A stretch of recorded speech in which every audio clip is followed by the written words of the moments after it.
Hey everybody, welcome back to part 2 of installing a Chamberlain Jackshaft garage door opener. There we go. Okay, so everything's done, but don't worry, I'm not going to leave you guys out on anything. I'll walk you through the rest of the installation process and the programming process, so no worries. We'll start out with the bare basics. The basics are, see if I can figure out how to flip this camera around.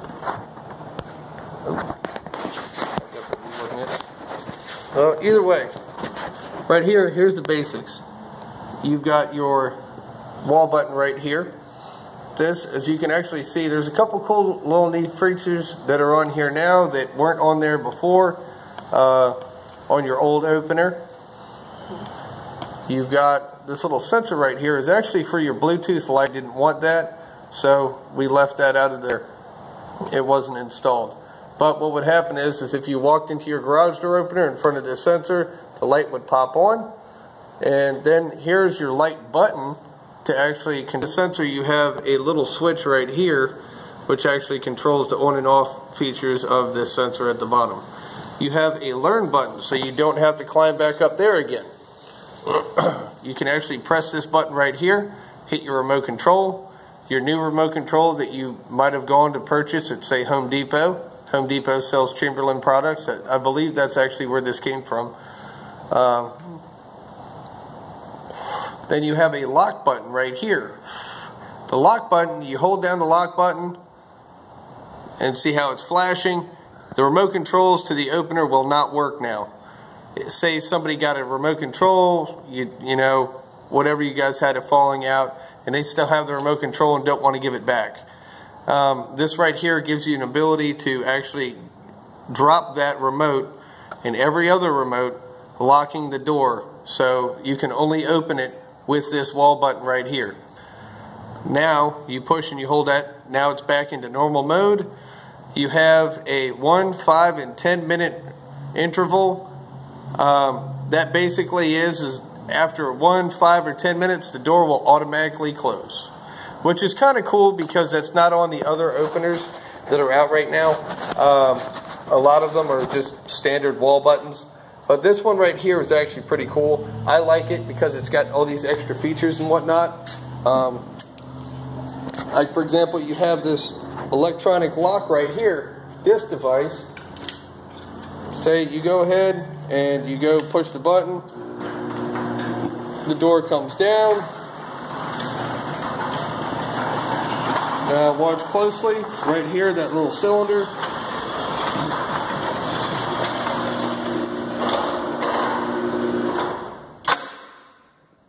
Okay, that little cylinder pops out when the door is locked. Go to open the door, the cylinder pops back in. The other thing, you have these little safety eyes down here. Now say, for whatever reason, they get knocked out of whack, that light won't be on. That green eye is your receiving eye. That other one, the orange or amber, always stays on. So, if this gets knocked out of whack, like that, the light won't be on, and you'll just have to reposition it back there to where it's in functioning mode. These things actually do clip on, like that. They clip on and off. So say you accidentally get it and you knock it off, that's the reason why I have these little pigtails in the wire. So it has a little bit of give. Because if that safety eye down here on the bottom gets knocked and this wire gets yanked, it could actually yank it and ruin this safety eye, this sensor right here. And they are not exactly really expensive, but they're not cheap either. And how this all works out, position this guy back where he needs to go. Let me adjust this a little bit. Put this back in the... There we go. Beautiful. Tighten that wire up a little bit. Okay. But that's the reason why they're securely cued in the wire. I always recommend doing that just to be on the safe side, just to make sure, just in case somebody bumps into it. Here's your other sensor right here. Looks nice and neat, just like the other side. Now, I want to point out as well that when you go ahead and you install the wire, when you nail up the wire, well, staple up the wire. This is a vacant property. That's the reason why it's not that big of a deal to smoke in here. They haven't come in here to clean or paint or anything.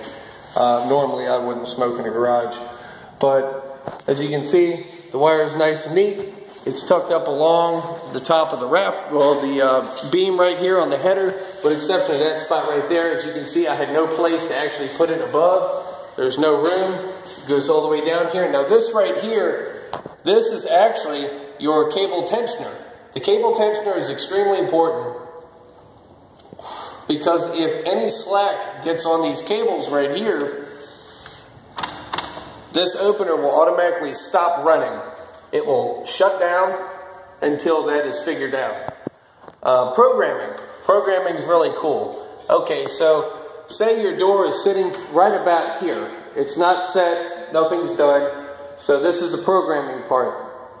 Now what you will do is you will touch this black button right here that you can see right here underneath my finger. You will touch that. That will wake this up. It'll go into program mode. And now this black button and the yellow button will control the up and down, so you can fine-tooth where the door is going to stop. Now where you want the door to actually stop is roughly right about the top, right here at the header. This right here is your header. You want it to be close, if not flush with that. It would be a little bit higher normally, but I didn't really have a whole lot of room. As you can see, that is sitting right on the ceiling. So I barely had enough room to get that in there. Now say you got this thing, use the black button and the yellow button, you adjusted it right there flush with the header. Okay, cool. So now you're done on the up setting. You're going to go ahead and you're going to push the button on your remote control. That's going to remember. It is remembering and setting, programming the up limit of how far this is going to go. Okay, so then the door will automatically start to go down and you'll stop at about a foot off the floor. When it gets to about a foot off the floor, what you're going to want to do is push that black button again. That will stop the opener from motion, and then you will use the black and yellow buttons. The yellow button and the black button do the exact same thing as they did when you were setting the up limits. Okay, so now you're basically got it adjusted where it's sitting nice flush against the floor. Don't have it smashing on the floor, just have it sitting on the floor. You know, to where it's got like a nice good seal as best as can be. Sometimes, like for example, with this is an older building, therefore the foundation kind of settled a little bit and it's not really flat and flush anymore. So you get it as nice as you can get it, and then you're going to go ahead and after you've got that set, using the black and yellow buttons, adjusting your down limit. Where you have it set where you want it to be, you'll press the button on your remote control one more time. Now you have programmed your remote control, programmed the opener. It's been a long day already. You have programmed your garage door opener to be where it's supposed to be. Now, wiring. Wiring is also important. You will have a couple different color codes of wire. Okay, for example, right here you have your red and white wire. It is a 2-strand wire. What you will do is you will split the two apart from one another. You will peel back maybe about a pinky, a little bit less than that, maybe about 1/4 of an inch or so off of the casing. You'll take that piece of casing off. You'll insert the red stripe into the red terminal, the white wire into the white terminal. Now you have another set of white and black wires. These are just striped wires.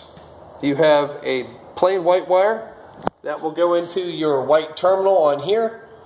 Your black striped wire will go into that terminal right there. There will be 2 sets of those black and white wires. You will splice those together. You will put both of them in each terminal. It's pretty self-explanatory, but this is an informative video just basically explaining how this works. I hope this is helpful. Then you have for your cable tension sensor, your tension sensor up top, that is the green wires. They are both white with green stripes. They will go into this green terminal up top. This that clips on right here, this is literally just a wire that clips onto the circuit board using a plastic connector. That will be for your electronic lock. At that point in time, you have fully wired in your garage door opener. You will wire it in first. I did kind of go a little backwards on this, but you know, it's been a long day. I actually had to charge my phone back up again before I could actually do this video for you guys. I hope this was helpful. If it was helpful and you do appreciate it, hit the like button on my page on this video right here, as well as the other one. I do want to let you know that I have other videos as well, different automotive videos that I hope are, wow, it just got kind of dark when I went into the light there. But I do have other videos as well. Like, for example, I've got replacing a pinion seal on a 150, an F-150. Also showed you guys how to, ooh, piece of paint or something. But I also have removing a rear end on the 150. It is from 97 to about a 2000, 2001.